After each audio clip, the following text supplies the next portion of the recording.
Well, indeed, good afternoon. Welcome. This is KTN Business Today. My name is Peter Wakaba, and this is your daily edition of, well, business news that is coming to you from all across the country, all across the world, all across the region. We will endeavor to bring you up to speed on matters that are making business headlines right across the world. Now, on this show today being Wednesday, of course, the 23rd day of May 2018, what do we have in store for you? Well, a conversation around the human resource strategy for various companies in this country. We are supposed to be live at the Institute of Human Resource Management conference that is currently going on in Mombasa. What exactly is the perspective from there? The conference this time around has the theme humanizing the workplace. One of the conversations that has been talked about at length is the aspect of soft power in the workplace, being able to drive vision while not essentially having to push it through the teeth. Well, also here in studio today for conversation is our, well, Wednesday conversation that resolves around the aspect of entrepreneurship. It is Wednesday, so we have Entrepreneurship 101, and standing by in studio, Jeff Njao Moya. He is an expert in the field of entrepreneurship and a business coach and mentor. Today, we again will be discussing the same topic: human resource for small businesses. Indeed, for micro businesses, where do you start? Are you a one-man show? Will you be able to afford human resource? How do you drive that conversation? How do you ensure that, well, your stock, your money, your capital, your investment does not get stolen by your workers? That later on in the show. But as ever, we want to start off with a quick look at the markets at the NSE and at how the Kenya shilling has performed against various currency pairs. And we start off with a quick look at the shilling versus the dollar, the euro, and the pound sterling. Of course, the shilling having continued to hold its own in the market. Well, a dollar pegged at 100.69, 100.89 buying and selling levels there respectively, a spread of some 20 points there. Now the sterling pound 135.27, 135.57, a spread of 20 there as well, while the euro is pegged at 118.59, 118.87. That, of course, is a figure that will continue to differ slightly depending on which commercial entity you do walk into to make your transaction, or whichever bank you will be transacting through. But these are the statistics that are coming out of the Central Bank of Kenya. Well, to the markets themselves now, this time to the NSE, and to take a quick look at market performance for the day. Of course, the figures we have are from the last trading session. Now, NSE performance so far: turnover for the day, 572 million shares worth bought and sold. Now, shares traded, some 28 million individual shares changing hands. NSE 20 share index pegged at 3,445.01 points, while bonds traded. This is bond turnover, 1.9 billion shillings worth.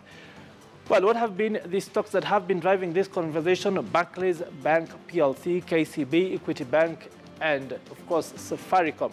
Now Barclays, they are moving 5.31 million shares, KCB 6.14 million shares, Equity Bank 2.66 million, and Safaricom, there being for once not being the biggest counter for trading on the day, 2.38 million shares changing hands. Now, winning stocks of the day, these are the bulls: Unga, Kabasit, Liberty Kenya, and Sasini. Now Unga Group trending upwards 8.86% there on the news that the buyout proposal from Seaboard Corporation is progressing well, trading at 43 shillings flat. Now Kabasit 8.64% up to 11 shillings 95 cents.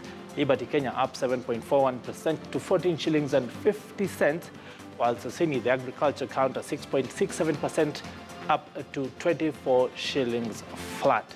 Well, those are the bulls. What are the bears? These are the losing stocks of the day. At River Mining Cement, it was continuing there on the news that it might not be able to pay its workers their monthly wages, 9.59% down to 3 shillings 30 cents. Jubilee Holdings trending downwards 8.24% to 490 shillings.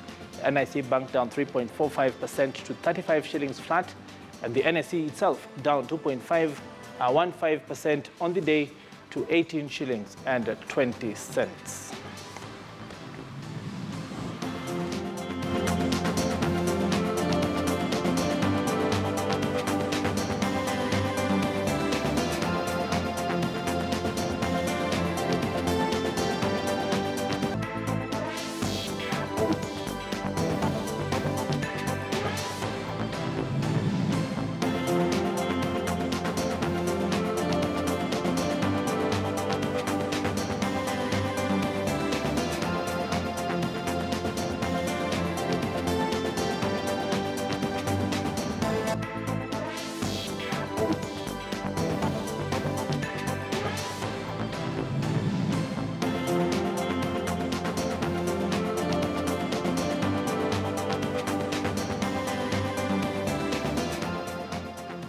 Well, that has been a quick look at the markets to see exactly what the numbers have been. Now to the stories that are driving the conversation. These are the headline stories for today. Now, heavy rains continue to pound several different parts of the country, leaving a trail of destruction, with the weatherman predicting even heavier rainfall in the counties of Turkana, Marsabit, Samburu, Mandera, West Pokot, Elgeyo Marakwet, Trans Nzoia, and Uasin Gishu.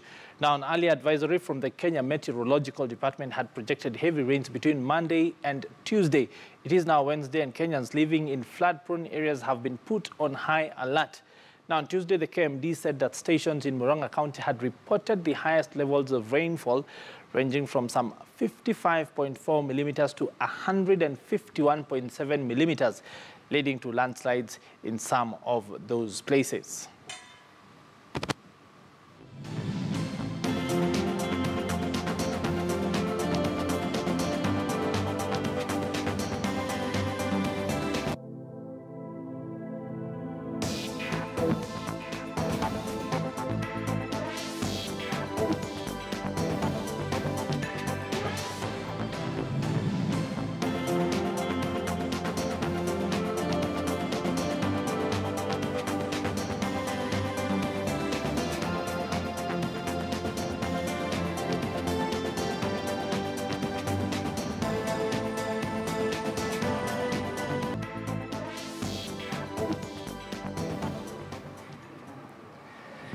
Well, that is the weather perspective. So from wherever you might be from us here in studio, it is do stay dry and do stay safe. Now, meanwhile, the Budget and Appropriations Committee has held public hearings in Tharaka Nithi County.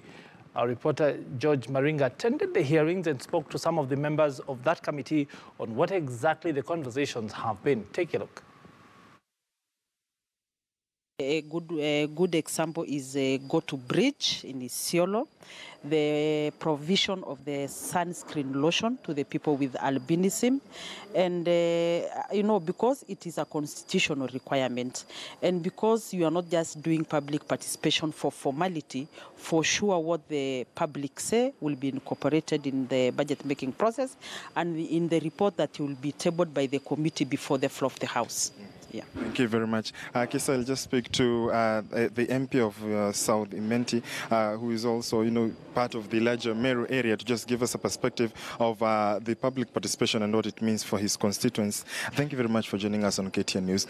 We have seen, you know, you launching projects by the, you know, such as the road construction, but also there are those projects that were initiated by the president and, you know, something that has really brought controversy for those who may be first-time MPs. You know, for a person who comes for the first time, it could be that the previous or the predecessor has started the project. Could you clear the air on that, because some, you know, for the constituents will be wondering why this project's coming at a particular time. You know, is it that your predecessor is doing much, or what are you not doing? Let me say that I'm a second-term member of Parliament. And the projects that are being learned now, or learned on by the Jubilee government, was initiated during the first term of the President Uhuru Kenyatta.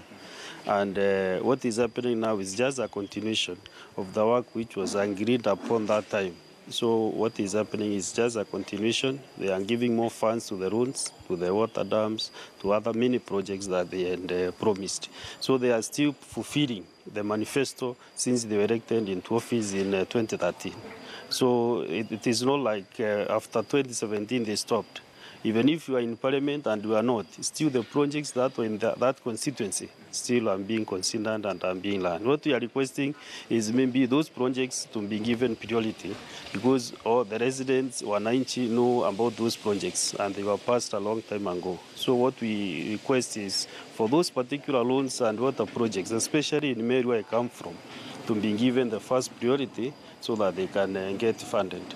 Yes. Okay, and you know, on the issue of unity in the country, we have seen the handshake, and that constitutes, you know, a lot of things. Or should this be also an effect or a trickle-down effect for residents? Yeah, we are happy that also now the Jubilee government and also NASA people, the NASA team, are supporting the Big Four agenda of the president, and that is after the handshake.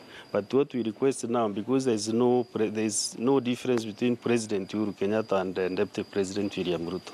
So what we expect now, if they respect the president, the Raila team, let them also cascade that respect to the deputy president, so that whatever the handshake means can have some meaning. Because if they go on insulting the deputy president, then there will be no goodwill. And then also we will suspect his handshake as something fishy, which we don't know. So we need a lot of respect for the deputy president, because they are one team with the president.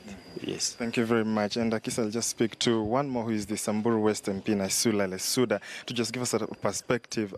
This public participation, you coming from one of the places that could be regarded as, marginalized, will these, we have seen Kenyans who say that they are sort of forgotten. How soon should they expect to see these, proposals that they set out in the public participation? Okay. Thank you very much. I would just like to say that with devolution and even with funds like the Equalization Fund, we want to change our narrative that over the coming years, the issues of referring to such areas as marginalized will be something of the past. We want to catch up with the rest of Kenyans in various aspects and in development matters. And what we have done this time as a committee on budget and appropriations is that, as you can see, we have not even visited any of our own counties, just so that we can be fair.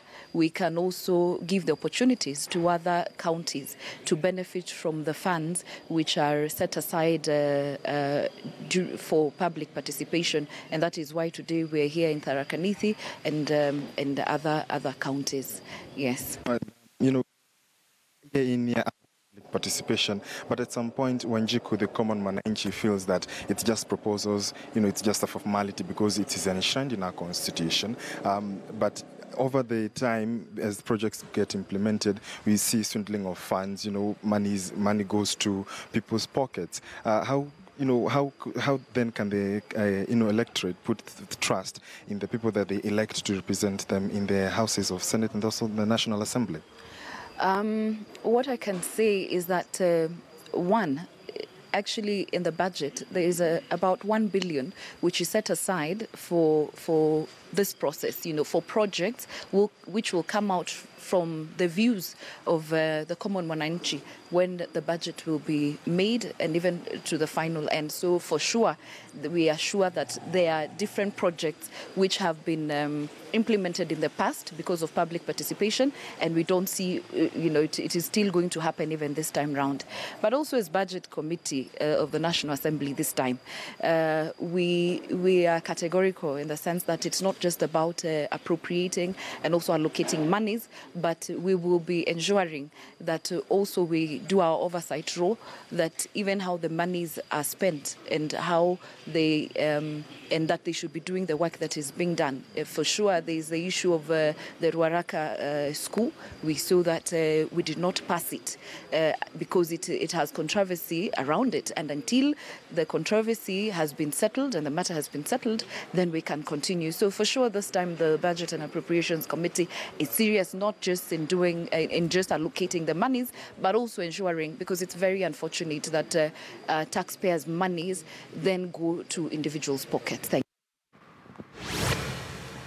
Well, that there is the Budget and Appropriations Committee after they held public participation hearings in Tharaka Nithi County. They're speaking to, excuse me, to reporter Mr. Maringa. He, of course, is our correspondent in that part of the world in Meru and the surrounding counties. Now, moving on, as residents of Sonai who were affected by the dam tragedy a fortnight ago embark on a reconstruction and healing process, the question of compensation is now their main concern while making a donation of iron sheets. Heritage Insurance Managing Director Godfrey Kioi said the insurance companies can compensate for loss if people enroll for life and other policies like business covers and general damages. This is that perspective.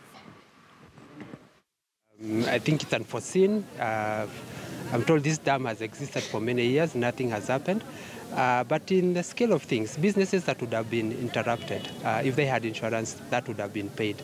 Lives that would have been lost, if they had life policies, those would also be honored by any life insurance company. And there would be general damages that would also be honored, but to insure a dam like that against damage, I think that would have been a tall order. Yeah. Now, business operators under the Access to Government Procurement Opportunities, or AGPO, will receive training by KRA on public procurement and tax laws. Now, this is expected to help reduce the amount of money and resources spent by AGPO on taxpayers. Now, Kenya Revenue Authority and the National Bank of Kenya are working hand in hand to enable this become true and see a process where the bank will provide KRA with data about the suppliers that they have financed under this partnership.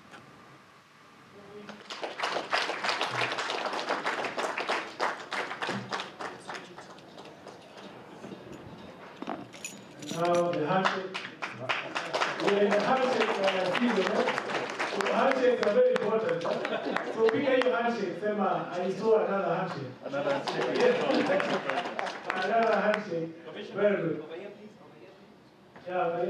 I think this is our second supplier engagement, and for this we have partnered with the National Bank, and in keeping with the transformation of the procurement function, so that we're not just interested in the day-to-day business of buying.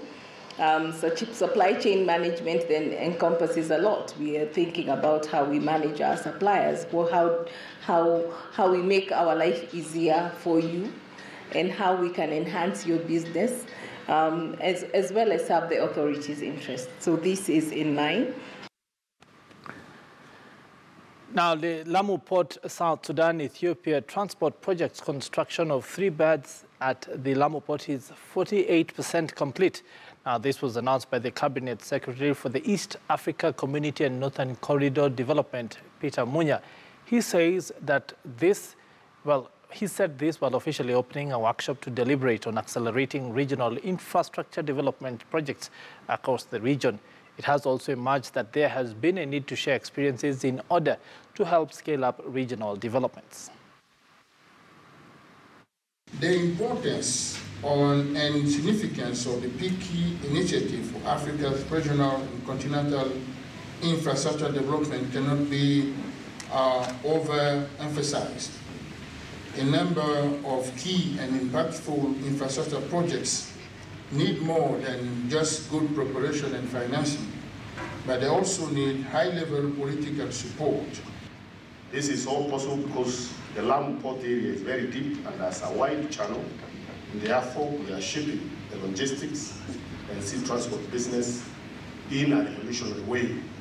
Soon, as a continent, we shall be able to undertake massive business and cut down on costs, which we believe will catalyze the industrialization sector greatly. I want to assure you that the LAPSEP program is on course. Major milestones have been achieved in the three countries. Now, Agriculture CS Mwangi Kiunjuri this morning was at Kefis in Karen. That, of course, is the Kenya Plant Health Inspectorate. Now, Kiunjuri addressed the press on key developments around the area of agriculture with an emphasis on what exactly is the effort around the fall armyworm that has invaded different parts of the country, and also give an update on the challenges that have been witnessed recently at the National Cereals and Produce Board. Now, my colleague Abegina was at that event.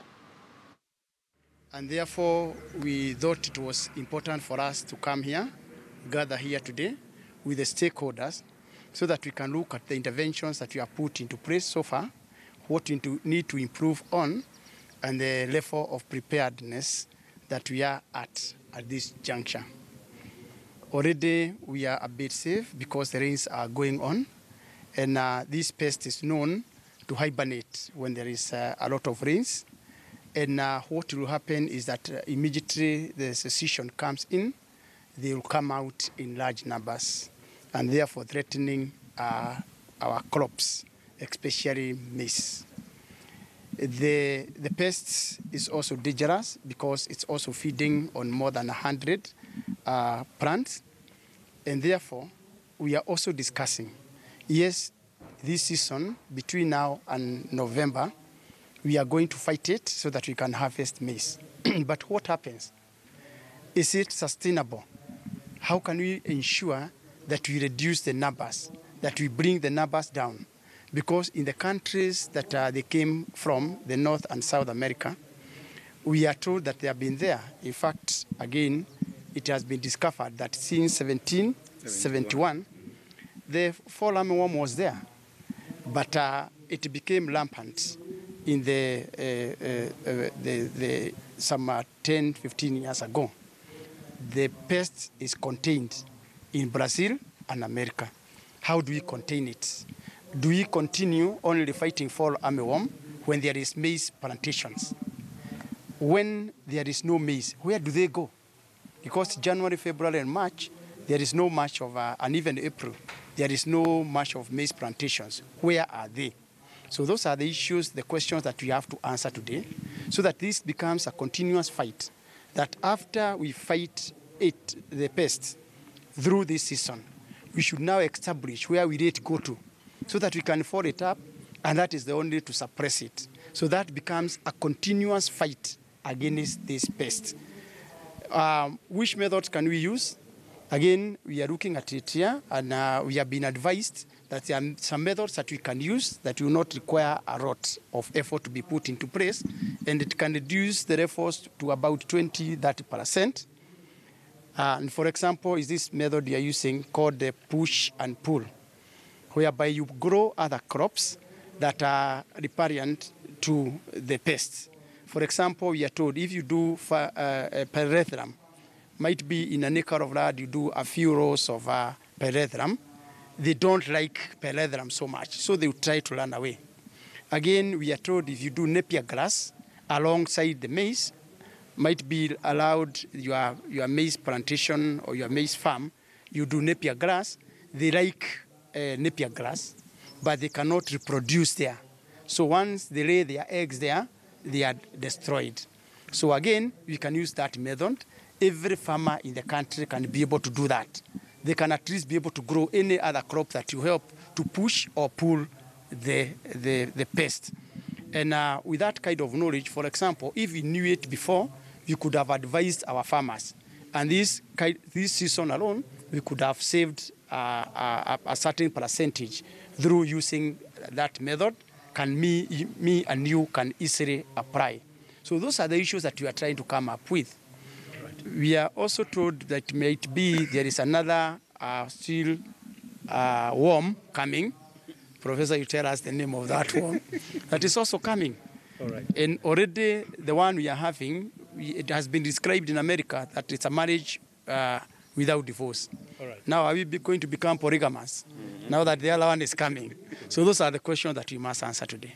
And Waziri, just talk to us about, from a resource point of view, how much is the government looking to spend towards combating fall armyworm? And secondly, please address the issue around the National Cereals and Produce Board, the developments we've been seeing in the recent days. I only have one problem with the press. Sometimes you are addressing very serious issues. I'm not saying that National Cereals and Produce Board is not important for now. But again, you get in the evening, you might be covering National Cereals and Produce Board instead of the fall armyworm. And this is really dangerous. You see, already what has been, the losses we are having at National Cereals and Produce Board will be something very insignificant compared to what the destructive nature of the pest fall armyworm.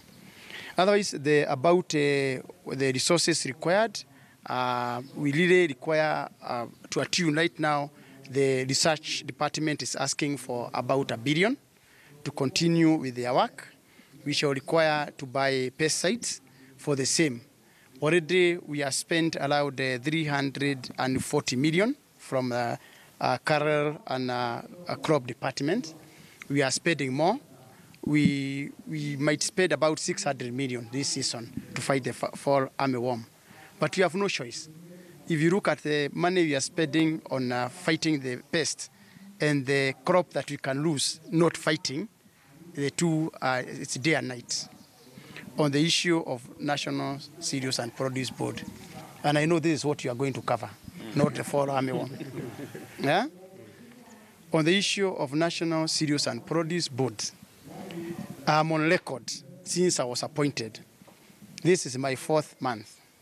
And from the first month of my appointment, I raised the red flag that there are people masquerading as farmers, but they are traders, and they are taking advantage of National Cereals and Produce Board.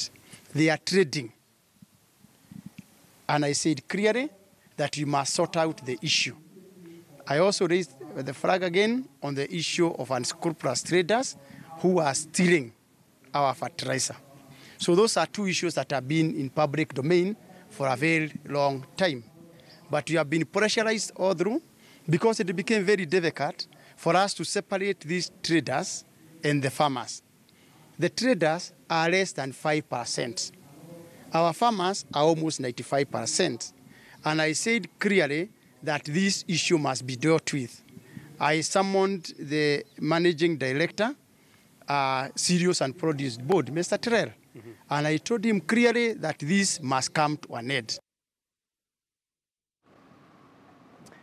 Indeed, quite a tale that is coming out of the Agriculture Ministry there. Of course, the CS Mwangi Kiunjuri addressing several issues, of course, prime among them the issue around the fall armyworm. What exactly is being done, of course, and the efforts around taming corruption at the National Cereals and Produce Board. We now want to proceed on a short commercial break, but just before we go, to remind you that after the break, Entrepreneurship 101, you don't want to miss that. Today we're talking about human resource, and in studio to speak into that conversation, Jeff Jao Moe, entrepreneur, trainer, business coach, mentor. He is an expert in this field, working across the world, working around the region. He is here in studio. Stay with us. We'll be back in just a couple of minutes.